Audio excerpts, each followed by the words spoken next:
It has been a painful and difficult exercise to lock eyes with family members of these two children.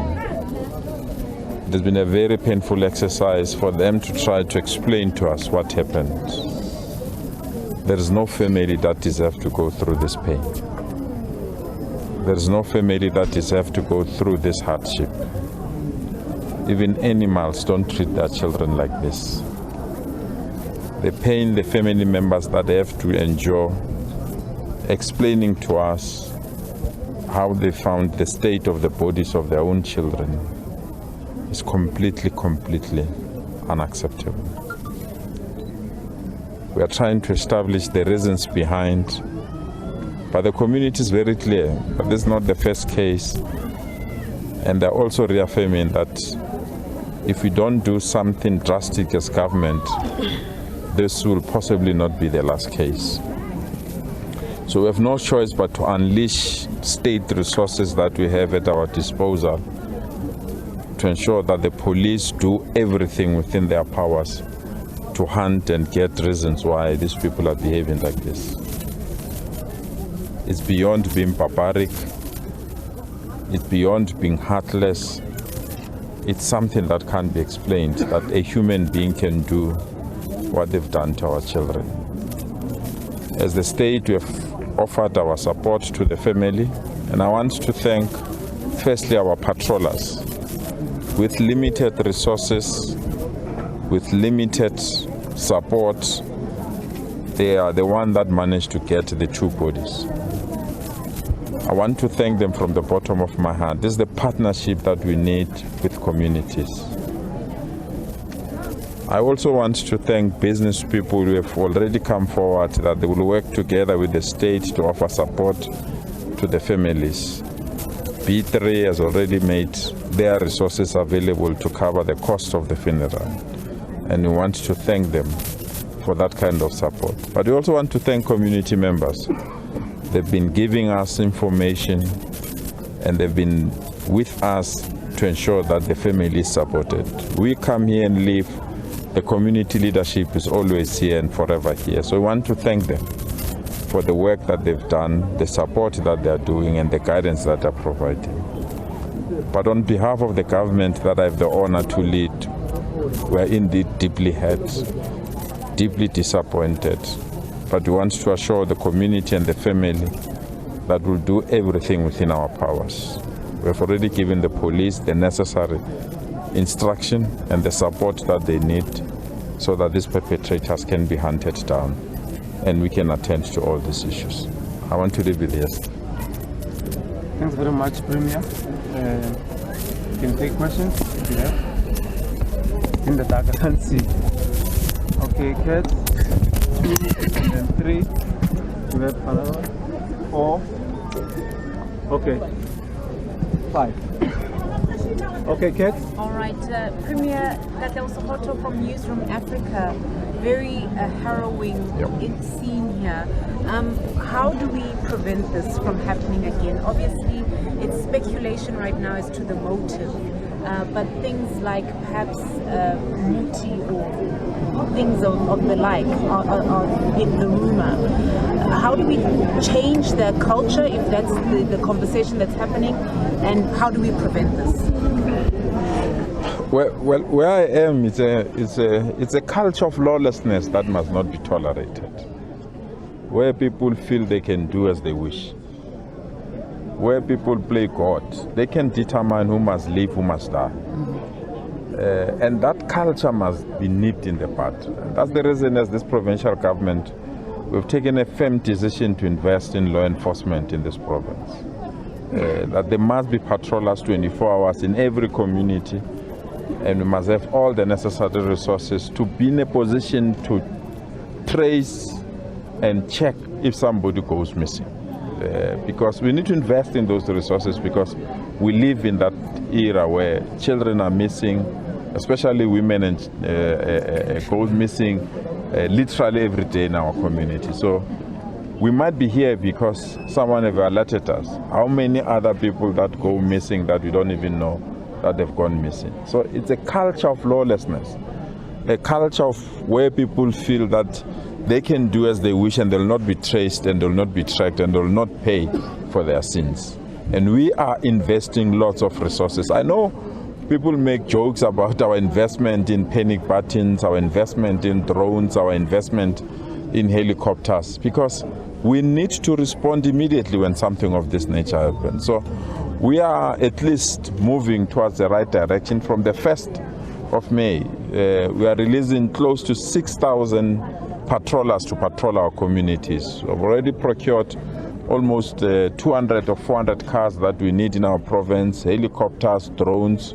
We're in the final stages of ensuring that every community member has a panic button so that something of this nature, they can press the panic button and the police must respond immediately. We're investing in that thing. It's a huge amount of money. But we really believe if we can't protect our communities, we don't deserve to be called government.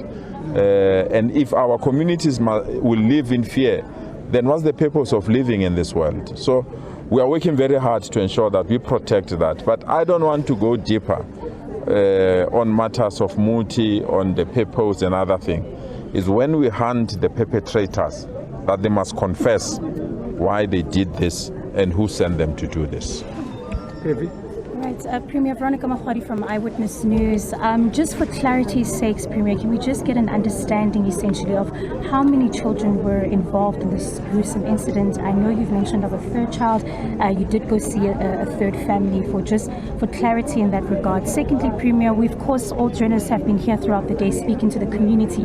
They've really come out to mention the issue of electricity, the fact that the community is forced to move in the dark and criminals move unseen, and it continues to go on because it's happening under this cloud of darkness.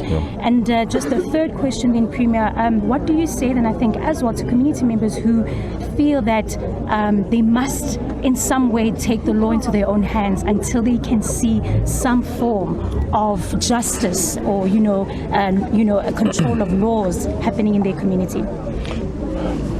Well, we might be sympathetic to that, but an eye for an eye makes all of us blind. If we are going to be a nation that works on revenge, I don't think that we can sustain that. Because what happens if somebody mistakenly, because of jealous and many other things, pointed the wrong person and this is the person that did that, and we go to that person and that person gets killed, and we later establish that that person was not that person? We can't bring back a person. So an eye for an eye will make all of us blind. The rule of law must prevail, must be protected. But I'm very, very sympathetic to those community members that feel that they need to act because it pushes the law enforcement agencies to do their work. It pushes them to ensure that the police must not do things that are silly. They must not be friends of people that are not doing correct things in our communities, and they must respond urgently when they're required. What consoled me that both families praised the police for being sympathetic, for being there and assisting them to go and look for their children. That's the part that I have. And I share the sentiments of load shedding. I really hate this thing called load shedding. I know I'm part of government, and in whatever forum and whatever platform, we've expressed our view and our frustration to government, national government, that we have to deal with this thing called load shedding with speed. This thing is unbearable, it's causing problems, it's causing misery, it's causing pain in our communities. And what you've just said is exactly that. Because criminals now even know the timelines when this electricity is moving. And they do their deeds knowingly that this electricity will move to that thing. So we just have to put all our resources to end load shedding. If we can't end load shedding, that's the end of all of us. And as a public representative, I know our communities are angry on this issue of load shedding. But we have visited 3 families. The ward councillor is here. We visited 3 families. There were 2 affected families that unfortunately lost their children, and there's 1 family that the child survived. And that's the child that is assisting us and the police with the relevant information, and are providing the necessary protection, counseling and support to that family. We've asked that family to link up with our school so that they can be protected. Thank you. Premier, it's not the first time that we've seen young children being killed. We saw similar scenes, I think, in Orange Farm, where it was found out that it was actually a work of somebody who was targeting children. Closer. Are you concerned that there might be a serial killer on the loose targeting young children for whatever reason that it is? And how confident are you that you'll be able to arrest this person? Well, I'm not an expert on serial killers. I think the police are better positioned to do that. The case that you are referring to, you know that the police did an excellent work, identified the culprit, and that particular culprit is serving jail term. I'm very confident. I'm very confident that the police and the resources that we have at our disposal will assist us. What worries me is that this community says this white car that is moving around is not the first time that it comes in.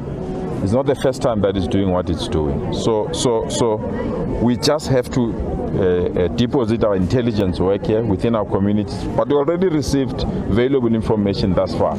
And that's the reason why we say we feel confident that this matter can be tackled and we can know who's behind this. But we are convinced that we'll get to a solution on this matter.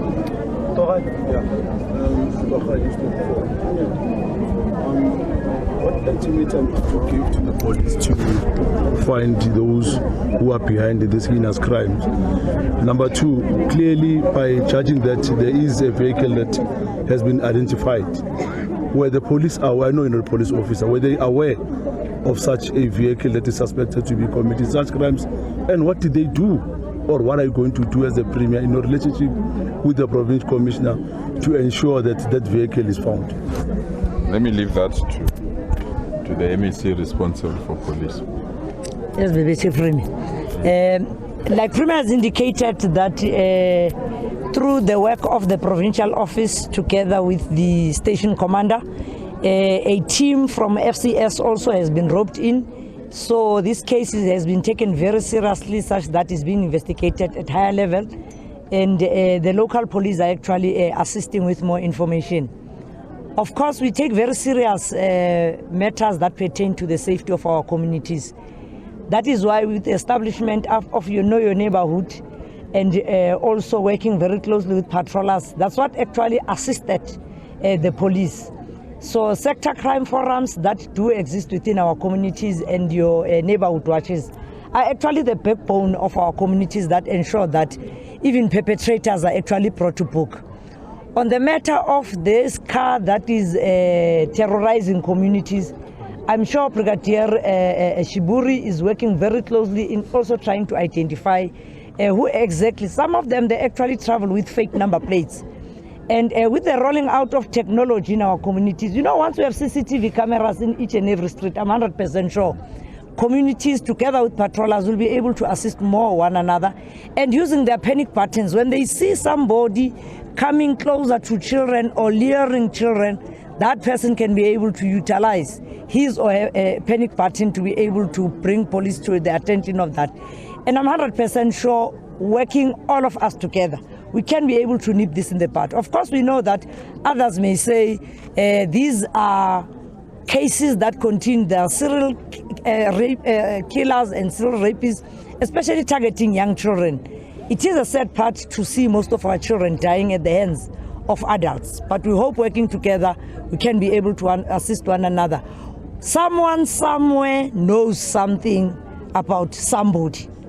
That person, I'm sure through the provincial commissioner, they'll also be offering a reward. Please help the police and be able to bring those people to book. Thank you very much. Thank you so much for your time. What do you say to naysayers who believe that load shedding might hamper your grand plans to keep Gauteng safe? Well, I always say that we are not planning outside the box or inside the box. We are planning outside the box. We know there's load shedding, so whatever gadgets that you want to deploy, we know we'll use either solar or battery storage or whatever form to ensure that we are not disrupted by load shedding. But we can't plan with load shedding. Load shedding must come to an end, and we have to move with speed. We have to put all our resources as government to ensure that we end load shedding. I can tell you the level of crime that has increased since load shedding is just too much. So we just have to put our heads together in government, prioritize the end of load shedding, put all the resources that you have, the skills and the talent that you have to end load shedding. We are doing that in our province. Today we met various investors that are ready to roll out the support. We also met engineers that are ready to give us support so that we can deal, including the resuscitating of some of the old power stations in this particular province. So we are putting our resources to end load shedding so that we can deal with all these matters. I'm not sure if the police wants to say something. The MEC has already said that. But let me thank you for your time and also thank this community for their understanding and patience. They're very angry and it's understandable. But we are pleading with them, leave this matter with the police. If we have valuable information, share it with us. We'll be in a position to crack this particular case.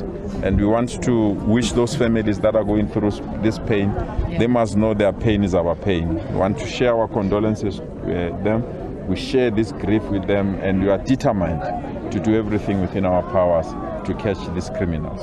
I want to thank you and leave it here.